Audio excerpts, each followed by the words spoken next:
ቴዲ አፍሮ ይከሰስ ወይስ አይከሰስ? ኩኔ ደመላሽን ፍቱት።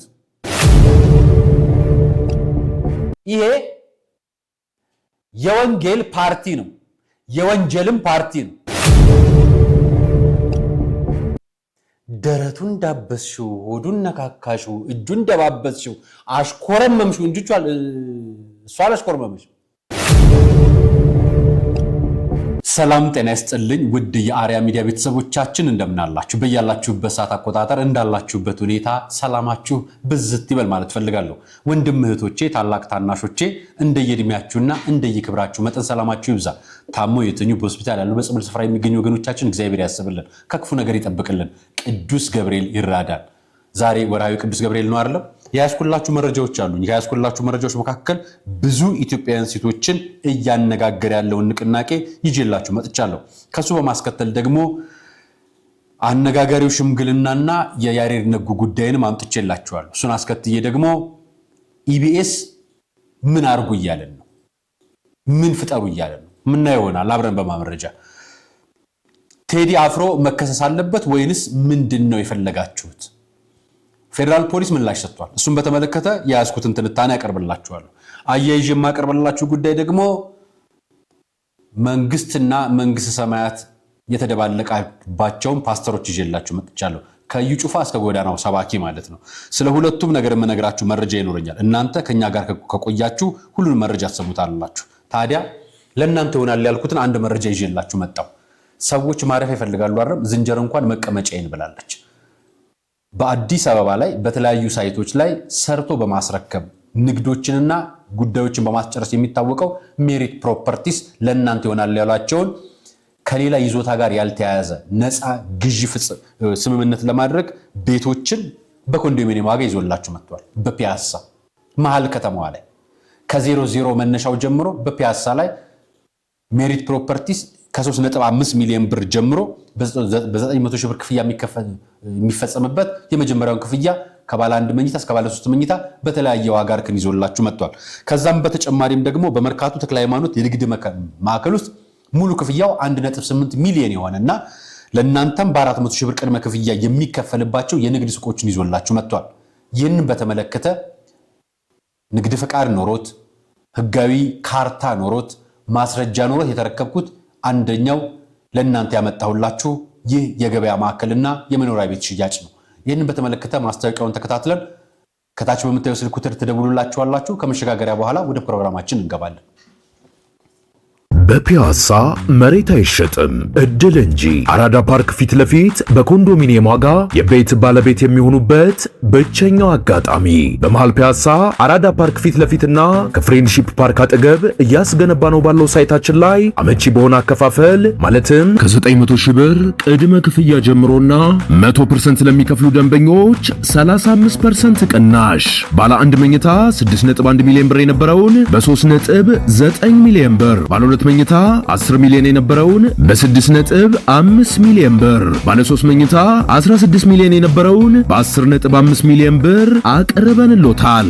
ከ10% ቅድመ ክፍያ ጀምሮ ለምትከፍሉ ልዩ የክፍያ አማራጭና የባንክ ብድርን አመቻችተናል። አፓርትመንቶቻችን በቂ የሆነ ፓርኪንግ፣ የከርሰ ምድር ውሃ፣ የልጆች መጫወቻ ያካተቱ ናቸው። በተጨማሪም በመርካቶ ተክለ ሃይማኖት የንግድ ሱቆችን በ1.8 ሚሊዮን ብር ሙሉ ክፍያ ከ400 ሺህ ብር ቅድመ ክፍያ ጀምሮ ይዘን ቀርበናል። ልብ ይበሉ፣ የኛ ልዩነት እኛ የምንሸጠው በኔት ኤሪያ ብቻ ነው። ለበለጠ መረጃ ከታች ባለው ስልክ ይደውሉ።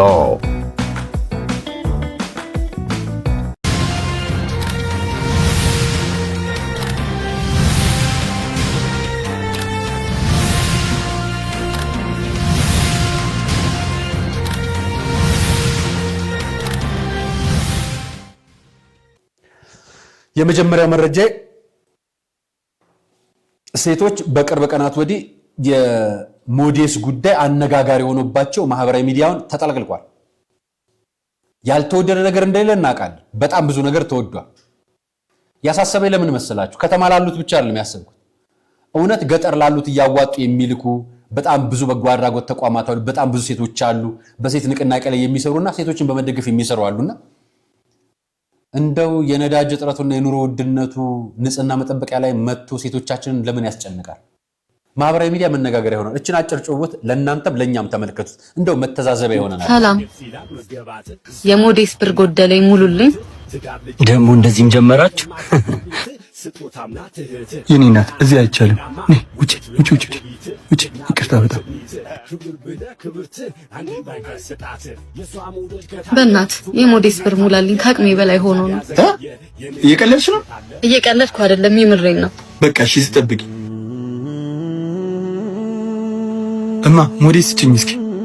ሞዴስ 150 ብር ነው አባቴ። 150? አዎ። እውነቷን ነው ልጅቷ።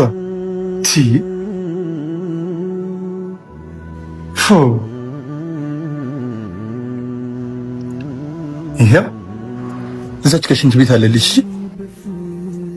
እባካችሁ የምግብ ሙሉልን የሚል ድምፅ ለመድና አሁን ለአእምሮ ለልብም የሚከብድ ልመና መጣብን። ለሞዴስ ሙሉልን። የምር ወዴት እየሄድን ነው? ኮንዶም በነፃ የሚታደልበት ሀገር የሞዴስ ዋጋ በዚህ ልክ መጨመሩ ያሳዝናል። በጣም አመሰግናለሁ። ምንም ችግር የለውም። ነይ ሻይ ጠጪ። ኧረ ችግር ቀለል ይልሻል። ለእህቶቻችን፣ ለእናቶቻችን፣ ለሚስቶቻችን ድምፅ ልንሆን ይገባል። ከተፈጥሮ ጋር ግብ ግብ ይብቃን። ባለሱቅ ሞዴስ ስጠኝ።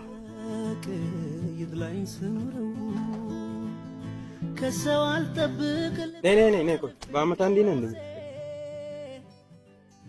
ማለት አምጪው። 150 ከገባ እኮ ቆይ 150? አዎ 150።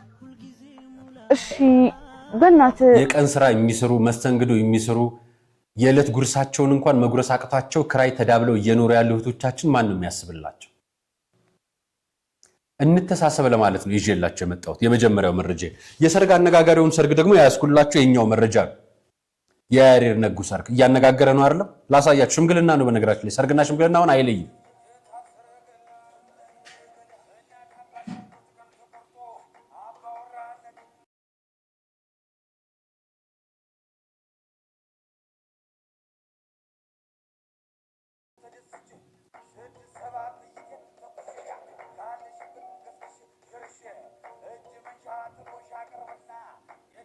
እየደነሰ ሰርቶ እየደነሰ ገንዘብ አግኝቶ እየደነሰ ሽማግሌ ልኮ እየደነሰ ጉልበት ስሞ እየደነሰ ሊያገባት ነው።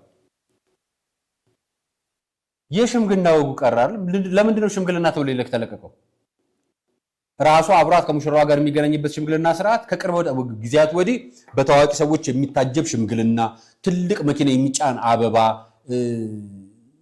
ትርኢት የሚታይበት የሽምግልና ስርዓት ሰርግ ነው አልቋል። እና ያሬድ ነጉ ጋር ያው ጭፈራውንም እንደምታዩት ነው። ሙዚቃውን አላሰማዋችሁም አይደል?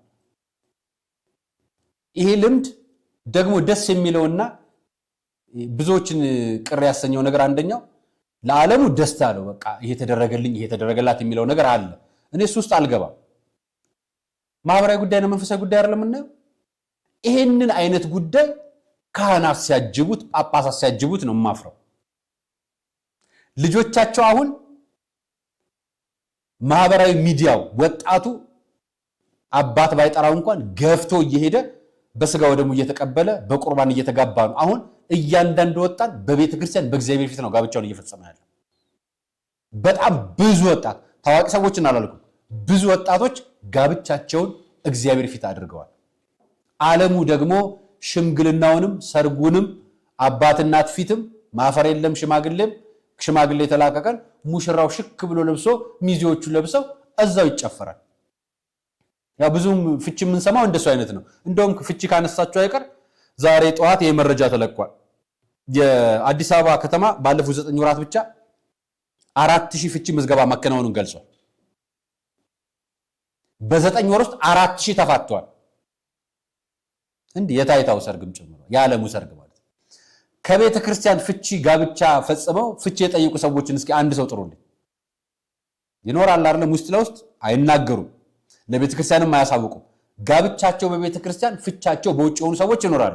ነገር ግን ስታመዛዝኑት የቱ ጋር ነው ያለው ፍቺ ካላችሁን ዓለም ቤት ጭብጨባ፣ ሆይታ፣ ታይታ፣ ካሜራ፣ እይታ፣ ሽምግልና ስርዓት ምናምን የሌለበት ቦታ ካህን ባይቆምለት ጳጳስ ባያጅበው የቤተ ክርስቲያን ልጅ ቅድስት መቅደሱ ፊት ሄዶ ለባለቤቱ ቃል የሚገባላት ስፍራ እሱ ጋር ባሏን አክብራ ቃል የምትገባለት እጁ ላይ እጇን ጭና ለእግዚአብሔር ራሷን አሳልፋ ለባሏ አሳልፋ የምትሰጥ ሚስት ያቺ የተከበረች ሴት ነች። እውነት ነው።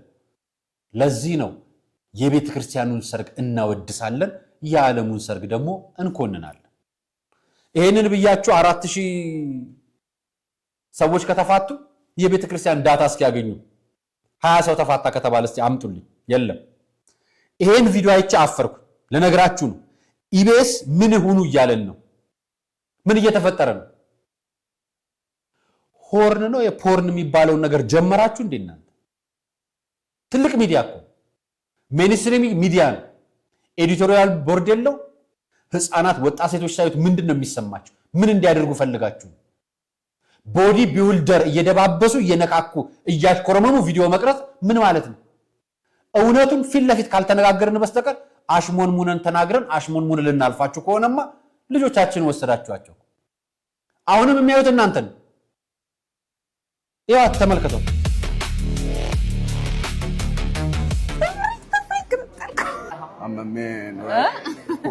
እንዴት ነው ከዚህ ጀምሮ እስከዚህ ይገለጣል?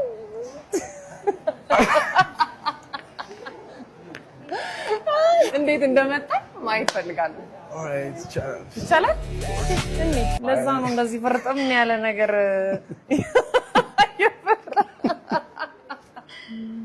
እንደውም 14 ቀን ላደረገው ነው ባታረገው ደስ ይላል። ሶ ናይስ። ኮፊ ምናምን ከጂም በፊት ኮፊ ጠጣህ? እንዴት ነው የምታደርገው አንተ? እዚህ ስለጠበቀኝ አልሰማኝም። ኦኬ ዛሬ የምትለኝ ተጠናቅቄ ነው የመጣሁት። እንዲህ እያልኩ ሬዲ ነኝ ለሁሉ ነገር፣ የምትለኝ ነገር ለመስራት ማለት ነው። የምትሰራውን ነው መስራት የምፈልገው። እሞክራለሁ። እንደዚህ ፍርጥም ያለ ነገር ይሄ ማለት ነው። እንዴት እንደመጣ እስኪ ያሳየኝ። ያቅቤ ነው። እርግጠኛ ነሽ? እርግጠኛ ነኝ። እሞክራለሁ። ስለዚህ እኔ እንደዚህ ልታነሳኝ የምር ሬዲ? እሺ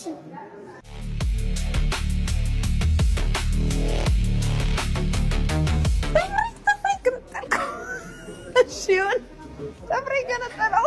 ደማኮ በጣም ነው እንትን ያለው። ጥፍሬም ገንጥሎብኛል፣ ግን ይሁን እስኪ በቃ ያንሳኝ። እንዲህ ልበል ሲል እኮ ነበር። ለዛ ነው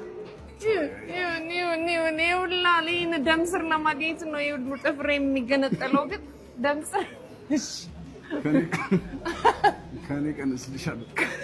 ለፈሰሰው ደምሽ ከየትኛው ደም ስር ይስጥሽ? ከዚህኛው። ይሄ በጣም ዘለላው ያምራል። ኤነርጂ እየመጣ ነው። አዎ። ከዚህ ቪዲዮ ምንድነው የምንማር? ምን እንድንማር ፈልጋችሁ?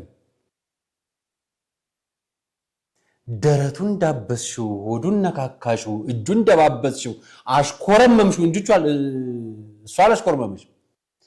የቪዲዮ ፕሮግራም የሚኒስትሪው ፕሮግራም ምንን አስመልክቶ መነጋገሪያ መሆን ነው? ወጣት ሴቶች ታዳጊ ሴቶች እንዲህ በሰውነት በቦዲ ተማርከው ሌላ ነገር ውስጥ እንዲገቡ እየማረክሻቸው ምን እያረክሽ ነው ያለሽው? ምናልባት ውጭ ሀገር ተወልዳ አድጋ ይሆናል። ኢቢኤስ ላይ ያሉ ልጆች በብዛት እንደዛ ናቸው ምናምን ይሉኛል። ግን እኔ አንድ ነገር ነገራቸው የሚቀርበው ለውጭ ሰዎች አይደለም፣ ለኢትዮጵያውያኖች የሚቀርበው ኢትዮጵያ ላሉ ህፃናት፣ ለታዳጊ ልጆች፣ ለቤተሰቦች፣ ለወጣቶች፣ ለትልቅ ሰዎች ነው የሚቀርበው። ጂም ውስጥ መልእክቱ ይሄ ፊዚካል ኤክስፕሬሽን የሚታየው ፊዚካል አቋማ ላይ የሚታየው ኤክስፕሬሽን ፍጹም ስርዓት የለቀቀ መረን የለቀቀ ሌላ ፕሮግራም ልትጀምሩ እየተዘጋጃችሁ እንደሆነ የሚያሳይ ነው። እቺ ልጅ ነገ ከነገ ወዲያ ከንፈር ለከንፈር መሳሳም ብታሳየን መንደርደሪያውን አሳይታናለች። አንደነቅም፣ ምክንያቱም ጅምሩ እሱ ነው። ነገ ከነገ ወዲያ ይሄ ሰውነት እያወላለቁ መደባበስና ሌላ ነገር ብታሳየን እኔ በሚኒስትሪ ሚዲያ ደረጃ ብሮድካስት ባለስልጣን ዝም የሚላቸው ነገሮች ለምን እንደሆነ አይገባኝም። አንዳንድ ጊዜ ስለሚከብድ ነው። ከኢትዮጵያ ወግ ስርዓት፣ ባህል፣ ስነ ስርዓት ውጪ ስለሆነ አይመስለኝም። ምናልባት ዘለውት ወይ ድንገት ሳያቱ ቀርተው ካልሆነ በስተቀር እነሱም ትክክል እንዳልሆነ እንደሚገስጹ እረዳለሁ። ግን ትንሽ ወጣ አላር እግዚአብሔር ይርዳሽ። እች ልጅ ወደ ቤቷ ገብታ ከሆነ እንግዲህ እሷ ታውቃለች። ከሁኔታው አንጻር ነው ያልኩት እኔ የማውቀው ታሪክ የለም ሌላ። ወንድሞች ቴዲ አፍሮ ይከሰስ ወይስ አይከሰስ? ለምን እንዳልኳችሁ ታውቃላችሁ? የፌደራል ፖሊስ ለቲክቫ ኢትዮጵያ የሰጠው መረጃ ዝርዝሩን ይኸው በዚህ በምታዩት ፎቶ አቅርቤላችኋል። በምንም መልኩ ከአርቲስቱ ጋር የሚገናኝ የወንጀል ምርመራ ስራ የለንም፣ አልሰራንም። እሱ ላይ የቀረበ ጥቁማም የለም። እሱ የኛ ተጠርጣሪ አይደለም ማለት ፌደራል ፖሊስ ለኢትዮጵያ። እንዳወቃችሁት ወይ እንደሰማችሁት ሁላችንም በተለይ ይህንን ዘገባ ሲዘግብልን ነበር በተደጋጋሚ ከውጭ ሆኖ የሚሰራው አንድ ሚዲያ ተቋም ዘሃበሻ የሚባለው ሚዲያ ተቋም የቴዲ አፍሮ ምክትል ማኔጀር፣ የቴዲ አፍሮ የቅርብ ጓደኛና እንደ ማኔጀር ሆኖ የሚማከረው ጓደኛው የሱፍ የሚባሉ ግለሰቦች በተለያየ ጊዜ ምሽቱን ታስረዋል። በሶስተኛው ቀን ቴዲ አፍሮ ቤት ሌላ ጆን የሚባለው ጓደኛው ሊታሰር ፌደራል ልብስ የለበሱ ፖሊሶች ሄደው እንደነበረ እማኞች እንደነገሩት ጭምር ተዘግቧል።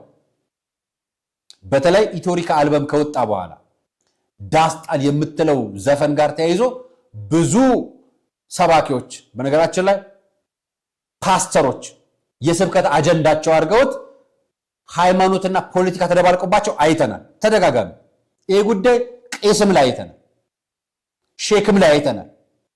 እና እንዲህ አይነት ነገሮች ሃይማኖቶች መጽሐፍ ቅዱሳችሁን፣ እምነት ተከታዮች ደግሞ ቁርአናችሁን ስበኩ፣ ዘፈን ልትሰብኩን አይደለም የተዘጋጃችሁት ብለናችሁ ነበር።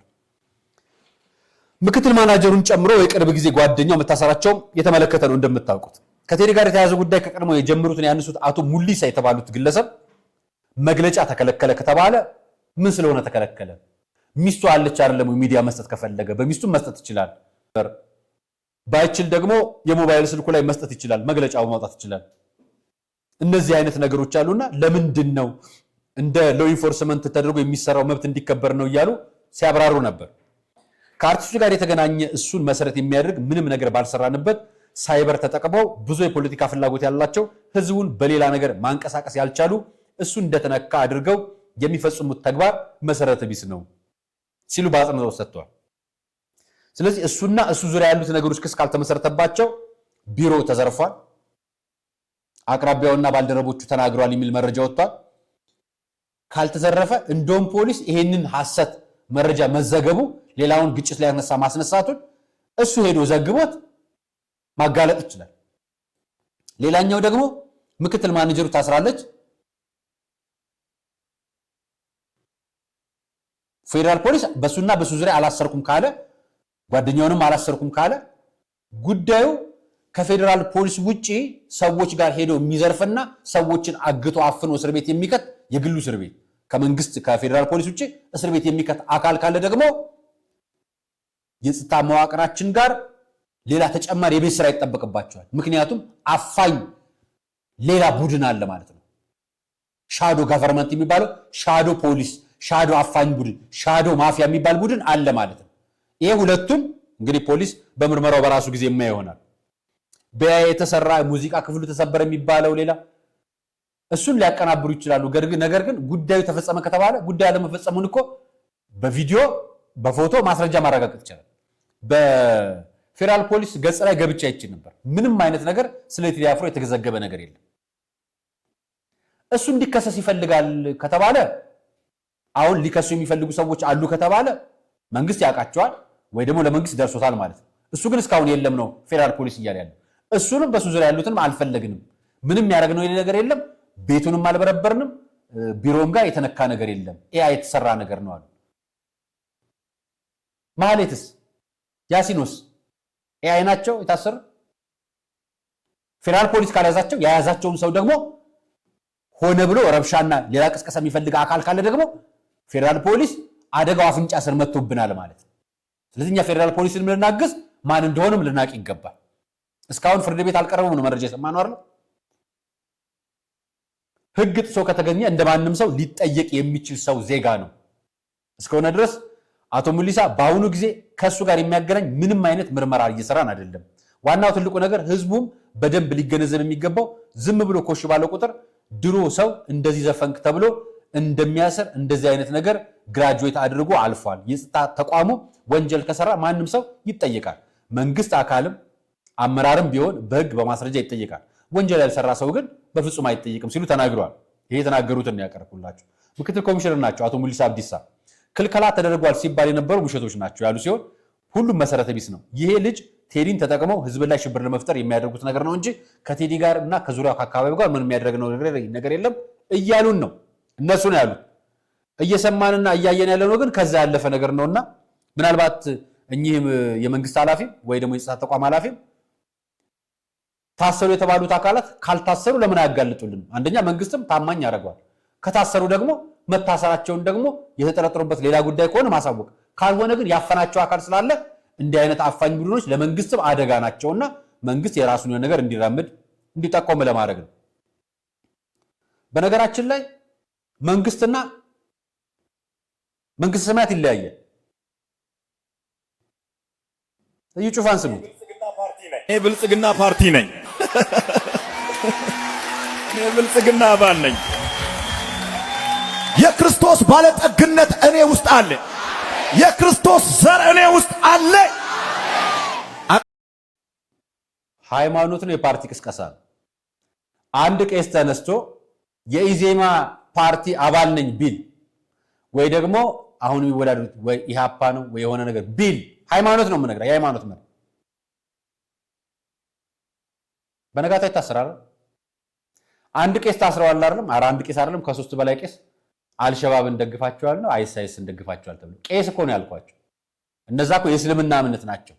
በእምነታቸው ይሄ ጂሃዲስቶች ናቸው። በራሳቸው የታሰሩበት ቦታ አለ አይደለም? ሰሞኑ እሱን እየሳቀን ነበር አይደል? አሁን በዚህ ምክንያት ደግሞ ወጥተው የፈለጉትን ፓርቲ የመደገፍ ግላዊ መብት አላቸው። አውደ ምሕረታቸው ላይ ግን ፓርቲ የመስበክ ስልጣን የላቸው። ምን ስለሆኑ? የሃይማኖት ተቋም ስለሆኑ። በነገራችን ላይ እሱን ይሄውን ያሳዩአችሁን ግለሰብ እኔ ሃይማኖት ይሰብካል ብያችሁ አላቅም። መንግስትና ቤተ መንግስት አንድ ሆነበት ሰው፣ መንግስት ሰማያትና ቤተ መንግስትን አንድ አድርጎ የሚሰብክ ሰው።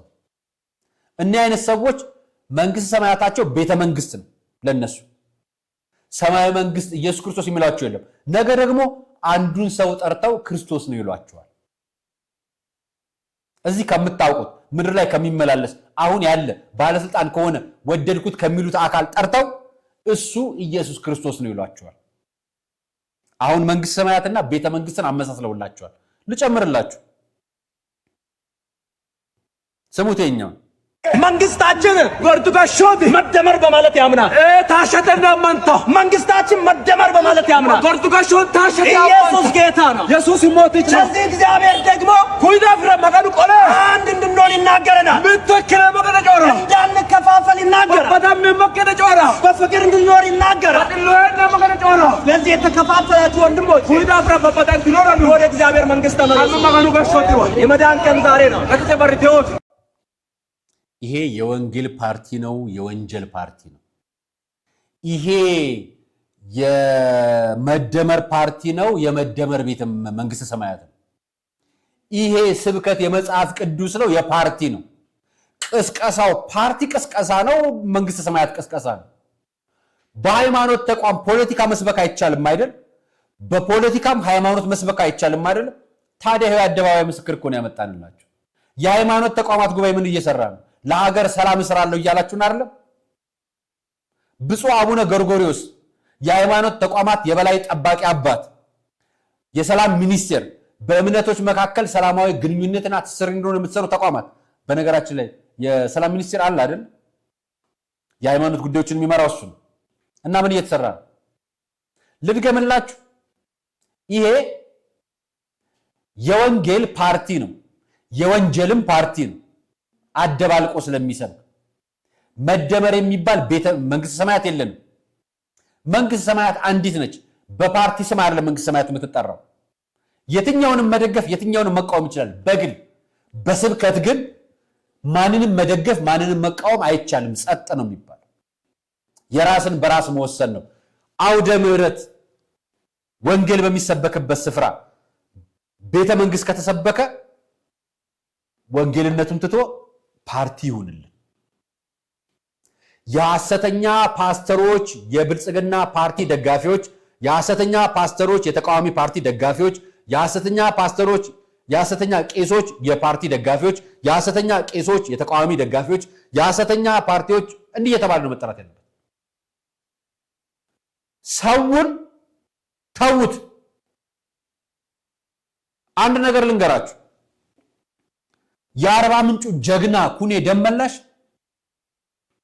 የሐሰተኛ ፓስተሮች የስቅለት ዕለት የክልሉ ፕሬዝዳንት ሲሰግድ አግኝተውት ቤተክርስቲያን ስለተገኘና ስለሰገደ ስሙን እያነሱ ሲያብጠለጥሉ በእምነቱ አትነኩትም ክርስቲያን ስለሆነ እዛ ቦታ ላይ ስብከት እየሰበከ ሳይሆን እሱ ለኃጢአቱ እየሰገደ ንስሐ እየገባ ከአባቶቹ ጋር ቤተክርስቲያንን እንደ ልጅ ሆኖ እየተገለገለ ነውና በእምነቱ ልትነኩት አይገባም ብሎ ስለተናገረ ሰሞኑን አርባ ምንጭ ላይ በቁጥጥር ስር ውሏል። ኩኔ ደመላሽን ፍቱት። ያለ ቅድመ ሁኔታ ነው የምንጠይቃችሁ።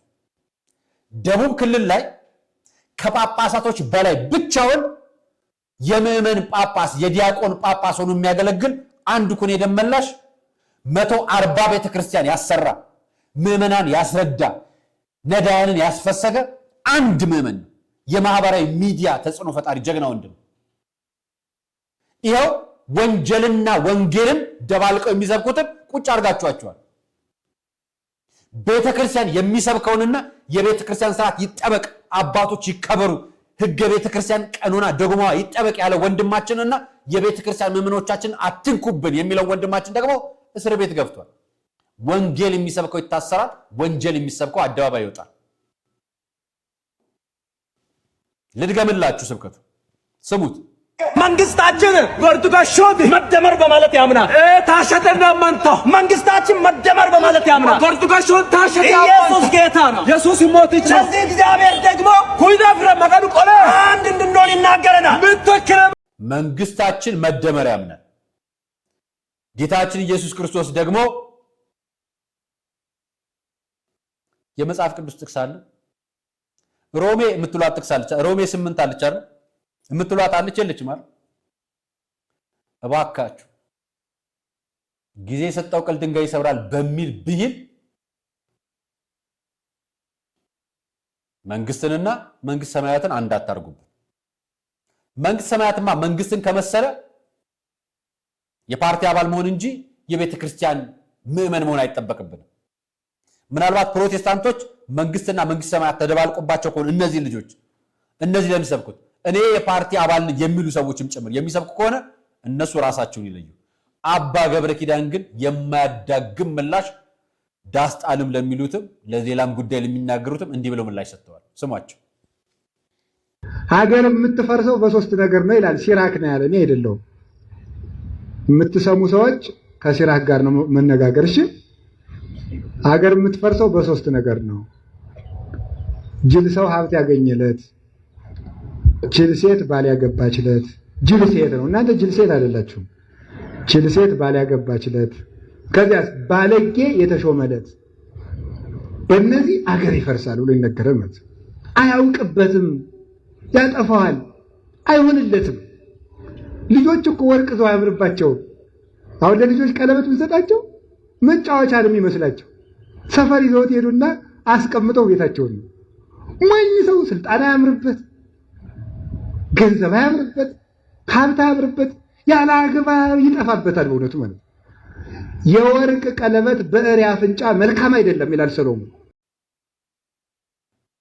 ሶስት ነገሮች እዚህ ላይ አልጨምርም አልቀንስም፣ መጽሐፍ ቅዱሳዊ ቃላቸውን የተናገሩት በዚሁ ዘግዋል። የዛሬው ቆይታ ይህንን ይመስል ነበር። ታዲያ ከሜሪት ፕሮፐርቲስ በፒያሳ በኮንዶሚኒየም ዋጋ ቤት መግዛት ከፈለጋችሁ በማስታወቂያ ላይ በምታገኙ ስልክ ቁጥር ደውሉላቸው፣ መረጃ ስሙ። የይዞታ ካርታ ያለው የጋራ ኮሚኒቲዎች ክፍያ የማትፈጽሙበት የግል ኔት ቦታዎችን ብቻ በክፍያ ገዝታችሁ የምትፈጽሙበት ናቸው። ብዙዎቹ የጋራ መኖሪያ ቤቶች የኮመን ስፍራንና የመኖሪያ ቤትን በጋራ ነው የሚያስከፍሏቸው። ይሄኛው ግን ለየት ያለ ነው። ስለዚህ ከ3 ሚሊዮን ብር ጀምሮ የጋራ ክፍያ መፈጸም ትችላላችሁ። እኛ መረጃው ለእናንተ አቀበናል። ደውላችሁ አናግሯቸው። ሌላም ጥያቄ ካላችሁ በቀጥታ ከስር በምታዩ ስልክ ቁጥሬ በኔ ስልክ ቁጥር ደውላችሁ መረጃውን በደንብ አንገናዝብላችኋል። ተጨማሪ ጥያቄ ካላችሁ ከማስታወቂያ በኋላ እንለያያለን። ለነበረው ቆይታ አመሰግናለሁ።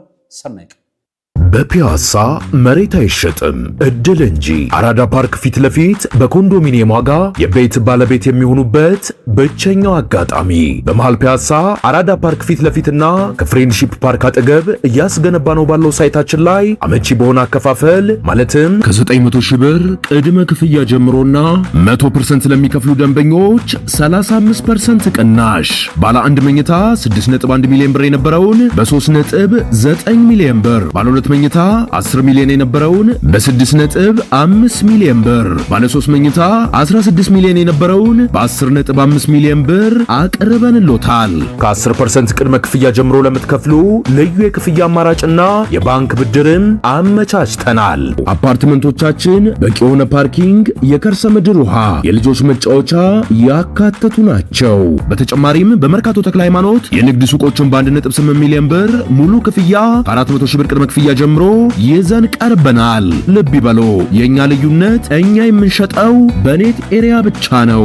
ለበለጠ መረጃ ከታች ባለው ስልክ ይደውሉ።